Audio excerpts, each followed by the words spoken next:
चलिए अब बात कर लेते हैं प्रयागराज में हुई इस वारदात की जिसने पूरे देश को हिलाकर रख दिया।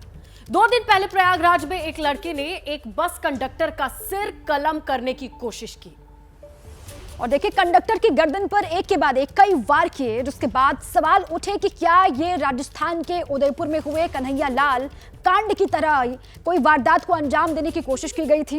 एक संगीन साजिश क्या ये थी या फिर एक लड़के की सनक? इन सवालों का जवाब जानने के लिए यूपी पुलिस और एटीएस जांच पड़ताल में जुटी हुई है। बिल्कुल, और इसी बीच आरोपी लारेब हाशमी से पूछताछ में एक बड़ा खुलासा हुआ है। अतीक अहमद जैसा बनना चाहता था लारेब, इसके आइडल तो जानिए। अतीक की मौत पर बेहद दुखी था लारेब, और अतीक जैसा दबंग बनना चाहता था, ये उसकी मंशा थी, ये उसकी विश थी। तो जिसके रोल मॉडल ऐसे हो उसके करतब कैसे होंगे, इस बात का अंदाजा लगाइए। यही वो शख्स है जो इस वक्त आपको दिखाई दे रहा है विंडो में। दूसरी तरफ तस्वीर अतीक की है। यहां इसका कहना है कि मैं अतीक जैसा बनना चाहता था, वही हनक चाहिए थी, मुझे दबंग बनना था उत्तर प्रदेश में प्रयागराज में। और उस हनक की सनक क्या करा सकती है, इसकी गवाह ये खुद खबर है। जहां देखिए सिर कलम करने की कोशिश के मामले में जब गिरफ्तारी हुई, पूछताछ की गई, लारेब इस शख्स का नाम है। देखिए पुलिस के मुताबिक बस कंडक्टर की गर्दन काटने की कोशिश करने वाला आरोपी अतीक की तरह ही जुल्म की दुनिया में अपना नाम करना चाहता था। ये बात सामने आई पुलिस की तरफ से। वो उसकी तरह बनना चाहता था और इसलिए उसने अतीक की तरह ही सिर पर साफा पहनना भी शुरू कर दिया था। और जिस दिन अतीक की हत्या की खबर उसने सुनी थी, उस दिन वो बहुत दुखी भी हुआ था। और वारदात के बाद उसने जो वीडियो पोस्ट किया उसमें भी वो अतीक अहमद जैसा साफा पहनता हुआ दिखाई दे रहा है। सीधा रुख करते हैं, हमारे सहयोगी वरुण जैन का प्रयागराज से जुड़ चुके हैं। वरुण, इस शख्स को लेकर के, इसके बैकग्राउंड को लेकर के किस तरीके की जानकारी है?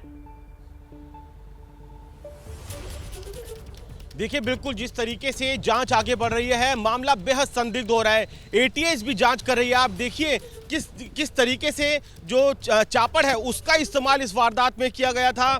जिस तरीके से गर्दन पर वार किया, यानी कि कहीं ना कहीं धड़ से अलग करना चाहता था उसके सर को। और जिस तरीके से जो आरोपी है उसके मोबाइल से, उसके लैपटॉप से कई मौलवियों की, पाकिस्तान में बैठे कई जो मौलाना है उनकी जो तकरीरें हैं, उनकी वीडियोस हैं, उनके जो भड़काऊ भाषण है वो मिले। उससे कहीं ना कहीं मामला बेहद संदिग्ध हो जाता है। पुलिस को जांच के दौरान ऐसा लग रहा है कि कहीं ना कहीं जो ये आरोपी है लारेब, ये कट्टरवाद और जिहाद की तरफ का रास्ता जो था ये अतीक को अपना आइडल मानता था। पुलिस तो ये भी कह रही है पुलिस के मुताबिक कि अतीक को ये फॉलो करता था, अतीक को अपना आइडल मानता था, उसी की राह पर चल रहा था। जब मौत की खबर सुनी तो दुखी हुआ, साफा पहनना शुरू कर दिया। ये तमाम चीजें क्या दर्शाती हैं? अतीक से वो इंस्पायर था और इसीलिए ये सनक उस पर हावी थी। देखिए बिल्कुल जांच के दौरान पूछताछ में ये बात सामने आई है कि अतीक अहमद की तरह वो एक बड़ा नाम कमाना चाहता था और उसी से इंस्पायर होकर उसे अपना रोल मॉडल बनाते हुए उसने साफा पहनना भी शुरू किया था।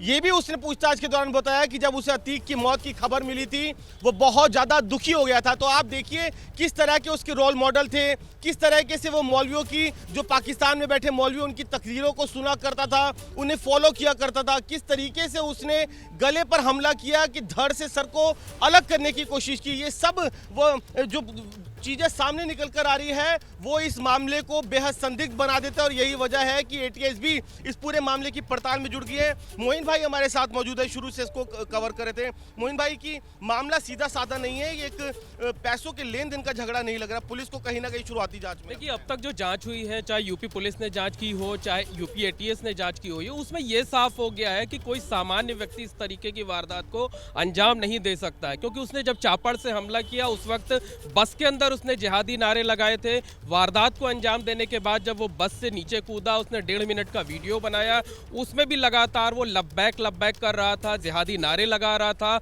और पाकिस्तान के जो इस्लामिक स्कॉलर हैं खादिम हुसैन रिजवी, उनका भी नाम उसने लिया। और जो खादिम हुसैन रिजवी हैं वो बहुत जो है एग्रेसिव विचारधारा के माने जाते हैं, दुनिया भर में उनके तमाम फॉलोअर हैं और ये उनका बहुत बड़ा फॉलोअर था। खादिम हुसैन रिजवी का नाम इसने लिया हुआ था क्योंकि इसके दिमाग में उन स्पीचेस से ये भर गया था कि हम जो कुछ कर रहे हैं वो धर्म के नाम पर कर रहे हैं, अच्छा कर रहे हैं और आसमान से फरिश्ते हमें बचाने के लिए आएंगे, क्योंकि ये बात खुद उसने अपने 1.5 मिनट के वीडियो में कही थी। तो निश्चित तौर पर अभी सीधे तौर पर किसी आतंकी संगठन से जुड़े होने के सबूत ना मिले हों, लेकिन जो एटीएस की टीम है, जो यूपी पुलिस की टीम है, उसको आशंका इस बात की है कि कहीं ना कहीं से ये प्रभावित था, कहीं ना कहीं किसी न किसी के संपर्क में था। इसको इस बात की पूरी उम्मीद थी कि बिल्कुल ठीक है मोइन और वरुण, बिल्कुल ठीक है। अब जो इलेक्ट्रॉनिक गैजेट्स मिले हैं उससे और जानकारी हासिल की जाएगी, उसके बाद फिर आगे बढ़ा जाएगा। असल में ये वजह क्या, सनक या फिर साजिश? बिल्कुल सर तन से जुदा का ये पूरा मामला या फिर उसकी कोशिश। प्रयागराज में आखिरकार हुआ क्या था, ये सारी चीजें आई कहां से, इसका टाइमलाइन आपको समझाएं। 24 नवंबर को यूनाइटेड इंजीनियरिंग कॉलेज के गेट पर यह वारदात सामने आई। ये मामले की शुरुआत थी। और देखिए, बीटेक स्टूडेंट लारेब हाशमी का बस कंडक्टर पर हमला, और खुद लारेब ने इस बात को कबूला। बस कंडक्टर की गर्दन पर आरोपी ने चापड़ से एक के बाद एक कई वार किए। बिल्कुल, और मजहबी नारे लगाते हुए आरोपी लारेब हाशमी फरार हो जाता है। मतलब बस के भीतर कैसा लगा होगा लोगों को, उसका अंदाजा लगाइए। फरार होने के बाद आरोपी ने सोशल मीडिया पर अपनी खुद की वीडियो पोस्ट भी की, यानी कि पब्लिक प्लेस पे ये सब कुछ चल रहा था। और वीडियो में आरोपी बोला, कंडक्टर ने इस्लाम का अपमान किया। इस पर गौर कीजिए आप। पुलिस चश्मदीदों के मुताबिक किराए को लेकर विवाद हुआ था, पुलिस ये बता रही है, और चश्मदीद भी ये बता रहे कि किराए को लेकर कोई विवाद इनके बीच में हुआ था। वारदात वाले दिन ही पुलिस ने आरोपी लारेब हाशमी को धर दबोचा, और पूछताछ जब की गई तो पुलिस वालों को यह पता चला कि आरोपी ने असलहा छुपाए हुए था। अगर सिर्फ किराए का लेन देन था तो असलहा लेके ट्रैवल क्यों कर रहे थे? और उसके बाद पुलिस असलहा बरामद कर लेकर के अपने साथ ले गई। आरोपी ने भागने की कोशिश भी की। बिल्कुल, भागने की कोशिश के दौरान मुठभेड़ वहां पर हुई। आरोपी के पैर में पुलिस ने गोली मारी, आरोपी को गोली लगी क्योंकि भागने की कोशिश वो कर रहा था। मुठभेड़ वहां पर हो गई, उसके बाद उसको पकड़ लिया गया। देखिए, पैर में गोली लगने के बाद घायल हुए आरोपी लारेब हाशमी को पुलिस ने फौरन धर दबोचा। उसके बाद मीडिया को बताया गया कि आखिर मौका वारदात पर हुआ क्या था। थाना औद्योगिक क्षेत्र में यह सूचना मिली कि लारेब हाशमी नामक युवक ने एक सिटी बस के कंडक्टर को लेन देन के मामले में चापड़ मारकर घायल कर दिया है।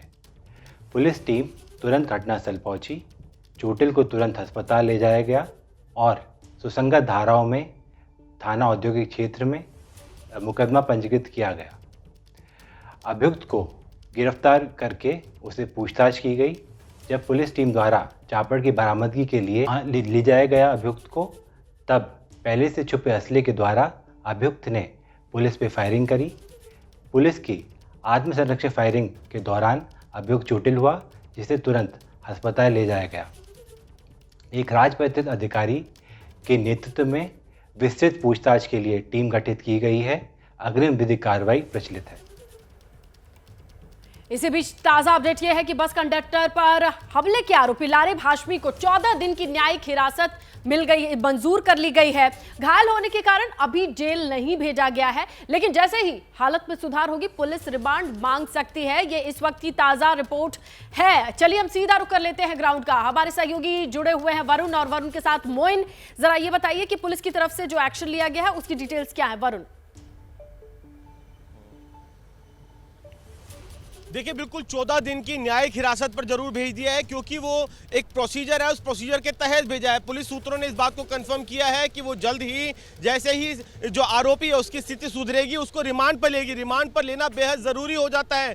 कई इंक्रिमिनेटिंग डॉक्यूमेंट, जो लैपटॉप और जो मोबाइल मिले हैं, उसके अंदर कई इस तरीके की जो तकरीरें हैं, इस तरह के वीडियोज़ हैं, वो मिले हैं, जो कि इस मामले को बेहद संदिग्ध बना देते हैं। पुलिस को इस बात का शक है कि किसी आतंकी संगठन से भी इस पूरे मामले के तार आगे जाकर जुड़ सकते हैं, और यही वजह है कि जो आरोपी लारेब हाशमी है उसको पुलिस जल्द से जल्द रिमांड पर लेना चाहती है और उससे पूछताछ कर आगे कड़ियों को जोड़ा जाएगा। तो फिलहाल अभी, क्योंकि वो अस्पताल में भर्ती है, पैर में गोली लगी है, 14 दिन की न्यायिक हिरासत पर भेज दिया है, तो फिलहाल अभी अस्पताल में ही रखा गया है और जल्दी उसके ठीक होने पर जेल भेजा जाएगा और पुलिस रिमांड कस्टडी की एप्लीकेशन लगाएगी। जिहादी मानसिकता सामने आ रही है, ये लारेब हाशमी की खुद की अपनी दिमाग की उपज या फिर किसी ने उसका ब्रेन वॉश किया हो सकता है? क्या पाकिस्तानी कनेक्शन भी इससे जोड़कर देख रही है पुलिस? इस लिहाज से भी जांच की जा रही है आगे?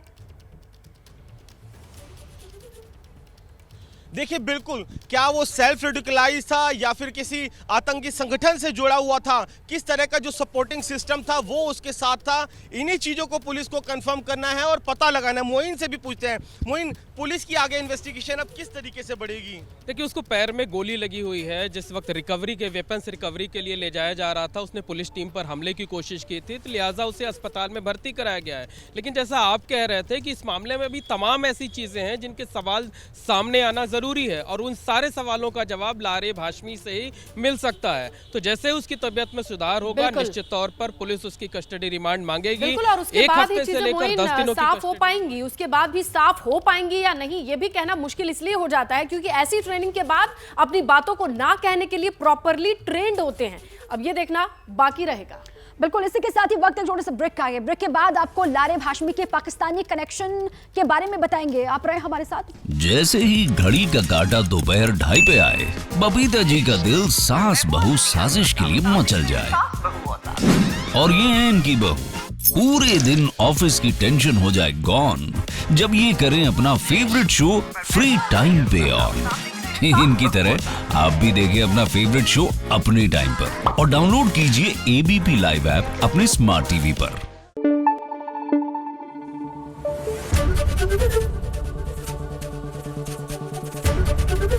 एबीपी न्यूज आपको रखे आगे।